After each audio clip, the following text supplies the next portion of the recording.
CM Revanth Reddy Malkajgiri MP అయ్యాక నియోజకవర్గాన్ని మర్చిపోయారని విమర్శించారు బీఆర్ఎస్ ఎంపీ అభ్యర్థి రాగిడి లక్ష్మారెడ్డి. తనను గెలిపిస్తే కూకట్పల్లి నియోజకవర్గాన్ని అభివృద్ధి చేస్తానన్నారు.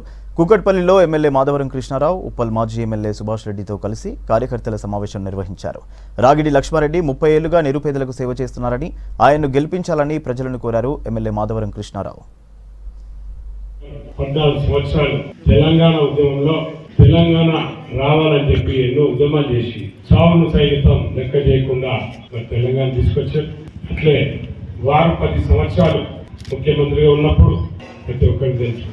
మరి రాష్ట్ర అభివృద్ధి గురించి, హైదరాబాద్ అభివృద్ధి గురించి మరి ఎక్కడ లేని విధంగా భారతదేశంలో చెప్పుకునే విధంగా డెవలప్మెంట్ చేయడం జరిగింది.